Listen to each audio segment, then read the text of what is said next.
Yo, what's up, Royal Babies? House King, baby, back here with another video. Hey, y'all see today? I don't know, bro. Okay, this is not even funny. I don't know why. I just laugh because I said, hey, y'all see today. I don't know. I always laugh at that shit. But anyways, y'all see today, bro. We got. Why are these players collapsing? Hey, we've been having a common horrible theme in football lately. We've had athletes collapsing and fans collapsing and all that. We've been having like a good time, but a bad time after this whole return of the fans to stadium. You know what I mean? To stadiums, you know. And yeah, it really started right here in Euro 2020 when I don't know the guy's name. I just started watching football, so I don't know everyone. But when this guy collapsed, and yeah, it's been like that ever since. It's not like regular for like every game for every weekend. No, but it's happened. I think it happened around 4 or 5 times when I include even fans in, like where fans have like cardiac arrests and shit like that. And I just hope everything like all of this just ends, like everyone enjoys the game, everyone watches football without without all these medical issues coming about. And I don't know what to say, but let's just get into the video. Before we get into the video, make sure you hit that subscribe button, join the Royal Babies, because I am Royal, you are Royal. On this channel, I react to MMA and football videos. So if you like MMA or football, make sure you hit that subscribe button, because I'm gonna be giving you those videos, nigga. You know what I mean? And yeah, let's just get into the video, bro. Let's go. Cast your mind back to Euro 2020, Christian Eriksen receiving life-saving treatment on the pitch before having defibrillator device fitted. We all panicked watching it happen and hoped that this was a one-off. 6 weeks later, Besiktas and Congo defender Fabrice Nsakala collapsed on the pitch during a game against Gaziantepspor and was taken to hospital. This season I've had a little eye on Saliba and Guendouzi, obviously the Arsenal affiliation. Their time at Marseille has got off to quite a good start. Now 5 minutes into the game against Bordeaux, Samuel Kalou collapsed. Dang. Very worrying situation yet again. However, he got back on his feet moments later, played on, having just splashed some water over his head, and was eventually subbed off. At the time I remember thinking, how is he being allowed to play on? Last week, Sheffield United's John Fleck was rushed to hospital after collapsing during a game at Reading. The Scottish midfielder received around 10 minutes of urgent medical care on the pitch before being taken away in an ambulance. The very next day, a lot of people were seen FC Sheriff star Adama Traore going to the ground clutching his chest during their game in the Champions League against Real Madrid. Moving forward, Ryan Bowman was substituted against Ipswich in the 35th minute after suffering heart palpitations and had to be taken to hospital. Manager Steve Cotterill saying the doctor said his heart was beating at up to 250 beats a minute. I think that's the same problem that Kun Aguero had, which like that one just really made me sad, bro, because as a City fan, I love Kun Aguero, bro, and it's like, hey, it just made me sad, like really sad, So hey, of course, we have seen Sergio Aguero diagnosed with a heart problem at the age of 33. So, are we seeing a pattern? Is there something linking them? Has this been going on? Hey, who's making noise? The hell, bro? For real though. I just gonna have to excuse that noise, bro. Anyway, are there separate reasons for each of these individual cases that would explain? And it's like bad for him because like he had to retire. I haven't heard him or seen a press conference where he actually announces retirement, but I just heard that he's going to. You know what I mean? We've all been waiting for that. Or maybe it's past already, but I haven't seen it. Is it all some kind of complete coincidence? Now you can see from the headlines here that pundits have been criticised by scientists for linking player collapses to vaccines, and leading cardiologists have said that the cluster of collapses in footballers is likely to be just a coincidence. I've watched football for long enough to Could it remember be? a few examples from yesteryear, and I think I It can say is. with some confidence that this isn't a new occurrence, but what probably is new is the amount of media attention that each case is receiving. Manchester City midfielder Marc-Vivien Foe died while playing for Cameroon in 2003. Fabrice Muamba collapsed during Bolton's game against Tottenham at White Hart Lane in 2012, and former Newcastle midfielder Cheick Tiote died in 2017 after suffering a cardiac arrest in training while playing for Chinese club Beijing Enterprises. What we do have in our hands, though, is R.I.P. 5 high-profile incidents concerning players who are very well known that have happened in quite a short space of time, but there have been a multitude in other sports and lower league games. Easy for the lower league and the semi-pro stories to slip through the net, but what you are seeing is it happening during live games on consecutive nights with players falling to the floor and either grabbing their chest or shaking. And with millions of people watching, that is going to be discussed.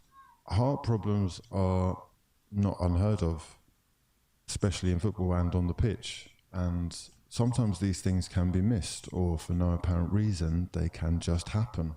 But people have the right to ask questions, and it's slightly insulting to people probably to just put everything down to coincidence. This was published yesterday. John Flex. Yeah, that's not really. It's not really. You can't just say coincidence. Even if it is, I feel like you should find a better explanation for it. You can't just say coincidence. It's a coincidence that all these people are facing the same health problems. At a specific short period of time, it's like so many people, and it's a coincidence. No, I don't. I doubt. But I'm not no anti-vax or anything like that. So I'm not gonna be talking. I'm not gonna be trying to blame the vaccine. The vaccine has saved so many lives. I don't know about the dangers of the vaccine. I don't even like want to know. Some shit. Okay, I do want to know, but yeah, I don't know what to say to you. But hey, it's not a coincidence, obviously. But I'm not gonna blame the vaccine. On-pitch collapse playing for Sheffield United was not connected with the... Quick to point out that Fleck had a separate medical issue which led to his seizure. A source close to the player said John Fleck's issue was not related. They go on to say there have been more than a dozen players collapse over... I mean, bro, just say though, just risk this video being demonetized. Recent months, including Christian Eriksen, Sergio Aguero, Wigan striker Charlie Wyke, is it Wick or Wyke? I don't know. Sorry, Wigan fans. Being attributed to underlying or unknown heart conditions. Many scientists have angrily rejected the high-profile opposition to the, especially as the country braces itself for a possible wave of more cases. Omicron sounds like a transformer. This cardiologist, Professor Guido Pieles, says footballers need cardiac screening regularly and that there's currently no evidence to suggest heart problems are becoming more common. Aguero had been struggling with chest pain towards the end of the first half, and Barcelona's caretaker coach, Sergi Barjuan, said, "I was told he was feeling a bit dizzy. I've just learnt that he was taken to hospital, and I can't say much more until I know." The striker had been having breathing problems and was later taken to hospital to have his heart checked. Aguero has been diagnosed with an irregular heartbeat, heart rhythm frequency disorder, which is something that he suffered with at the start of his career. This article is more than 3 years old. It's actually from 2018, but it is specifically focusing on more young footballers dying of heart problems than thought.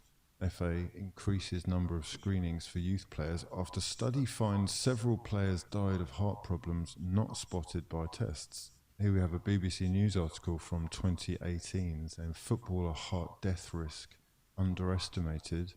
The risk of footballers dying because their heart stops beating higher than experts thought. Diseases that affect the heart muscle are silent killers. The first symptom can be the heart suddenly stopping. The dangers are higher in elite athletes because taxing the heart can trigger their underlying disease. Adrenaline, changes in electrolytes and dehydration all increase the risk of triggering a cardiac arrest. Now, Samuel Kalu also plays for Nigeria and he's collapsed for them as well in training. It says here he was taken to hospital on the eve of his side's first Africa Cup of Nations match, suffering from severe dehydration. So is he just not drinking enough water?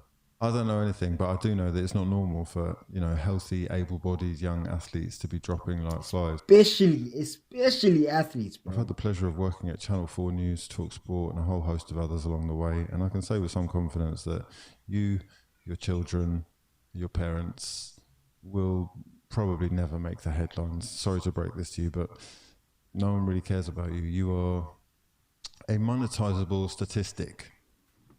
The media do love a star, though, obviously, because they're super monetizable. So it seems like a good time to talk about what's happening to sports stars. In the UK, there's been an increase in heart attacks at home in the last 6 months, but is this down to people's poor diet and increased stress during lockdown? Yeah, I can say Players that. dropping because of an increase in the use of performance enhancers, or are there more players now addicted to sleeping pills than ever before because of an overload of fixtures and burnout, or something else? Some people won't want to have this conversation. Hopefully it makes you do your own homework. Yeah, fucking elephant in the room. Hey, yo, what? It's not supposed to be funny. This video is serious, you Before know. because But of hey, an overload of fucking like that fixtures and picture. burnout, or I'm just ignoring it. She's just like, what you talking about? Ain't no elephant. Or Ain't nothing in something this else. room. You know? Some people won't But want to hey, have this conversation. Hopefully it makes you do your own homework. Science is there to be respected, but also to be questioned. Otherwise it would be stagnant with no progression and we'd know everything.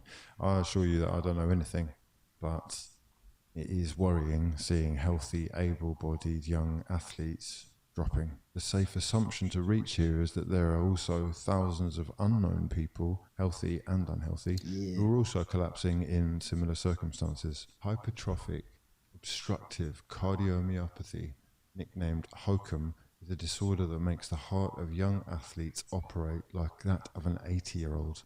Since the 19th century, more than 80 footballers are known to have died suddenly while playing. All young men, all otherwise apparently fit and healthy. There is no secret why these sportsmen die or collapse. It is called HOCM. In most people, exercise is a key to a long, healthy life. In a very small minority, it can kill. Pinpointing the people at risk is difficult, but doctors are working to try to prevent this devastating condition. this is really sad, Less though. If you future think about death. it. It's very It's sad. important to realise that playing sport vigorously can unmask an undiagnosed underlying condition. So when we see someone having a sudden stroke on the pitch or a hemorrhage, cardiac arrest, we're shocked by it. These events aren't common, especially amongst athletes, but they aren't rare either. 12 young people under the age of 35 die each week from undiagnosed cardiac conditions, but only 1 in 45,000 sportsmen will suffer such a death. We are moving into an era where asking questions can get you cancelled, and it's no longer even acceptable to agree to disagree. This is about trust, about... I'd rather get cancelled, yo. Like, for real, I don't really see a problem in getting canceled. Just like a bunch of people not liking you because you said or asked something that was sensitive. Like, if it has, some things have to be said, some things have to be asked. You know, you can't just ignore them. You can't just elephant in the room that shit. You know, trusting you have to. mainstream media or authority, government. Let me know your thoughts in the comment section below. Please do subscribe to the channel. Anyways, yeah, that is it for the video, bro. It's a little dull video, you know what I mean? I'm gonna make a little dull video, but hey, I'm gonna give y'all, if I haven't given y'all already, another video that is not as dull. So make sure you hit that subscribe button, join the Royal Babies, because I am Royal, you are Royal, and yeah, that is it for the video.